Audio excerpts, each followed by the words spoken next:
Oh my God! Wow!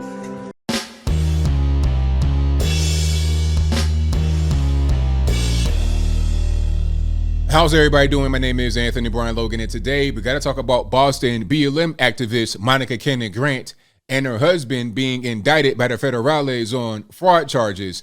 And it's not just them taking money that should be for the charity and using it to go to Vegas and Miami and buying lace front wigs and shopping on Amazon. It's not just that. They also allegedly took pandemic money. Now, if you do something like that, you're not using your brain at all. You are 1,000% dumb. You might as well go to a bank and rob that bareface.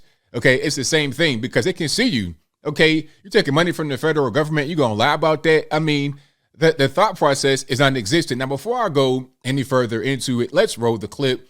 In this clip, you're going to see a little bit more about what they did and just some context. And after we get done watching that, I'll come back. I'll talk about what was said there. Then I'll give you the rest of my 2 cents and my deep detailed analysis. And then I'll wrap it on up with a nice bow on top. So without further ado, let's go ahead and roll it.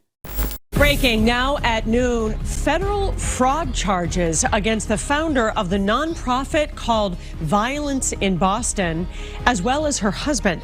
Good afternoon, everybody. Thanks for joining us. I'm Paula Eben. Prosecutors say Monica Cannon Grant and her husband took money donated to the organization and spent it on themselves. WBZ's Anna Meilers at federal court to show us the charges they now face.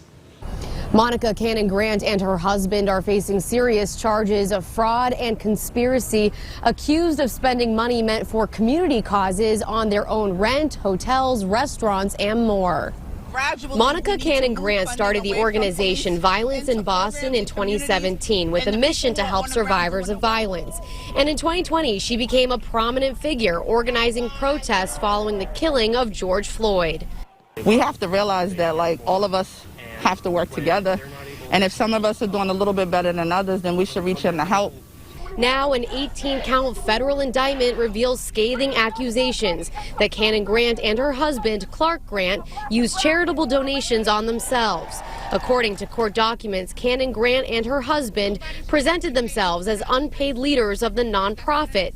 But authorities say Cannon Grant paid herself an income of more than $25,000 in 2020 and more than $170,000 in 2021. In June 2019, Cannon Grant accepted a $6,000 grant for violence prevention from a Massachusetts district attorney's office.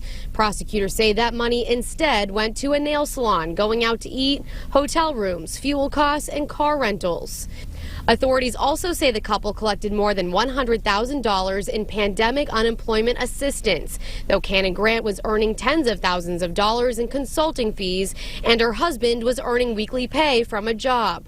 The couple's accused of using the money on plane tickets, new furniture, to defray the cost of a motorcycle, and more.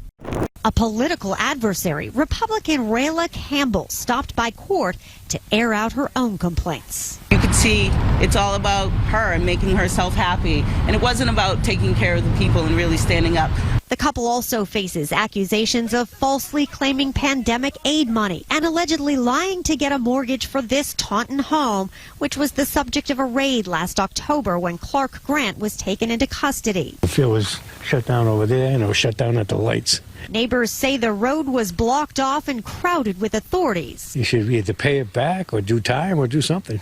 Cannon Grant walked out of the courthouse here on personal recognizance. Her attorneys put out a statement saying this case is based on incomplete records and they are certain she will be vindicated. All right, so you saw that, you heard that. Now, I mean, this is not surprising at all, not in the least bit. I mean, I expect this kind of thing to happen at this point. Anytime I see some kind of group out there talking about Black Lives Matter, hands up, don't shoot, if they got like specialized merch on this, I'm like, okay, I already know what time it is. They're trying to get money. And the thing, and the sad part is, no matter what the federales, meaning Joe Biden and Kamala Harris, no matter what they say about being down for the cause and blackity black, all this, that, and the third, they see it too. If I see it, they see it. They already see you coming. They know what you're doing. You got some kind of big platform. You got a megaphone. You're on television talking about X, Y, and Z. And then they see you in a nail salon, or they see you with fresh nails on You got a whole brand new wig. Didn't know where that came from. What were you doing before? Okay, you work a regular normie job. You working at Arby's as a shift leader. Okay, so where did this Ferrari come from? How'd you get that? Did it just come just because you just happen to be an excellent burger flipper or a fry oil changer? Is that how it happened? Or is it because you got the money from your charity, your 501c3 or whatever it is? Understand this. You can't just do whatever you want with charity money. That's not how it works. If you're just a regular person, like let's say I'm a carpenter, right? I'm a freelance carpenter. I just do work. You call me on the phone and say, hey, my banister on my stairwell is broken. Can you come fix it? I come fix it. You pay the money. That's it. I could spend the money I get from that service however kind of way I want, as long as it's legal. I can't go buy no drugs or nothing. But if I want to go to Vegas, if I want to go to the Disneyland $5,000 a night place, I could do whatever I want with that money because I'm not taking it for a purpose other than just finishing the service. Okay, I'm providing a service. That's it. Now, if I'm a business or charity where I'm taking money for specific things, like, okay, you're giving me a grant for children's homelessness. That money needs to go directly to that.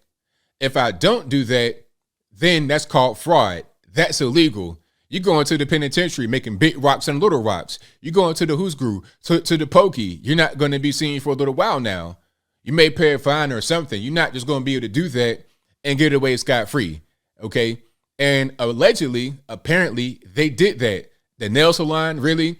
So you're going to take money from your charity and go get your nails done? How stereotypical is that? Embarrassing, totally embarrassing. And some of the things are not even needed. You're getting upgrading your motorcycle and your car and buying a new house. You're not thinking at all. I saw this movie. I think it might have been Dead Presidents. And I forget what it was. Might have been that. But one of the rules they had when they were like robbing banks, don't go flossing. Don't go showing your money. Don't go being extravagant. Okay?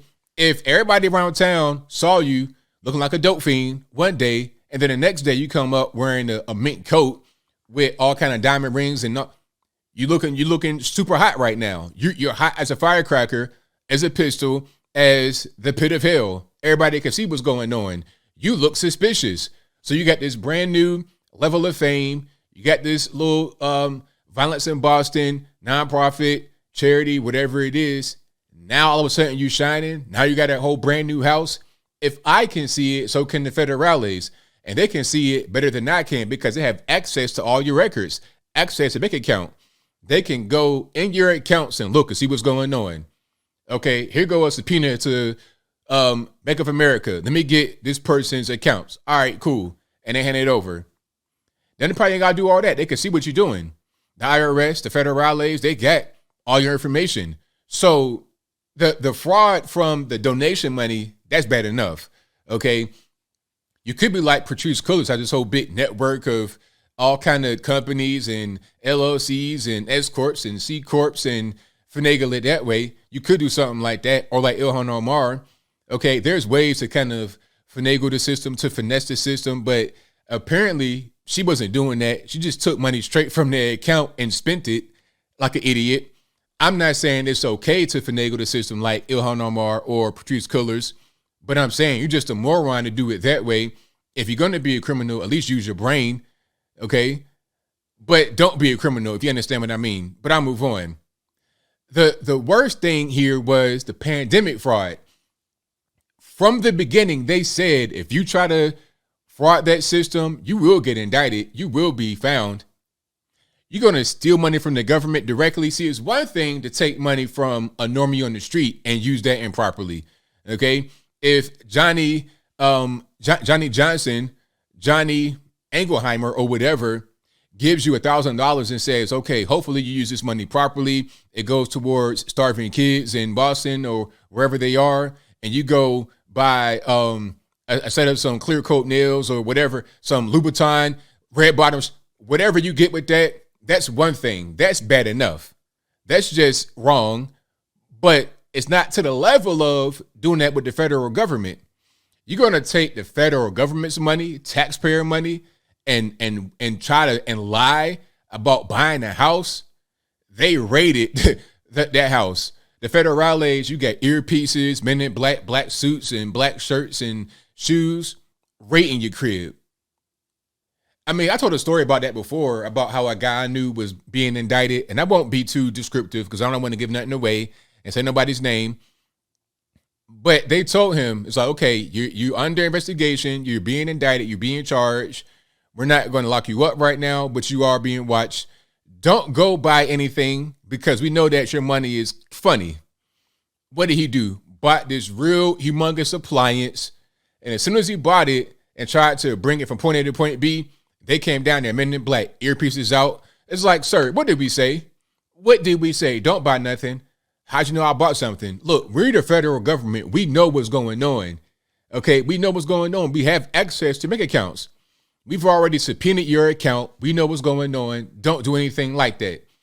So the moment you get money from the federal government, they're going to track that. They're going to track every red cent. And if you don't deal with it appropriately, they're going to get you. The IRS the same way. If you don't report your income that they're able to track, they're going to get you. They're going to get you. It's like playing the game. And it's to a point where it's no point in filing taxes a lot of time because they already know how much you make. But are you going to lie? Is there any cash we need to know about that you didn't tell us about, that we can't see, that we can't identify, that we can't find, hidden somewhere in a property that you got? Like, what's going on? They want to know the full story. But if they give you the money, they know the full story. So lying about that, you got to be completely idiotic. But as I close, I want to say this. Shout out to all the good organizations out there that do good work, because you guys do exist, and salute to y'all. But a lot of these BLM type organizations, they're all the same. They're grifting, they're stealing, and they're frauding. We've seen it over and over again, all over the country. And at a certain point, you would think that they would stop trying to do this. No matter how smart they think they are, they're not really. Okay, a lot of this stuff is just obvious on its face. It's all a fraud. It's all a scam. And it makes people that do good work look bad. But it also points to the fact that it's not this really big problem with race in America. Okay, a lot of that is just kind of fabricated for personal reasons, to get money, to become rich, to become famous. That's what it's about. But I think I'll leave that right there for now. And what say you? How do you feel about what's going on here with these scammers using the BLM type wave to get money?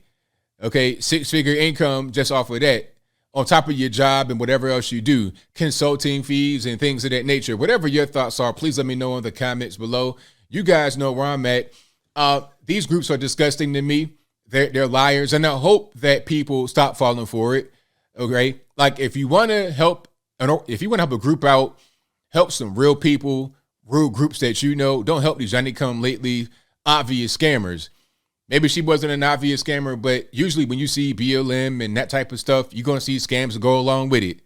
That's usually how it goes. But whatever your thoughts are, please let me know in the comments below. And that's all I got to say for this video. If you like what you heard, please comment, rate, share, and subscribe. Peace.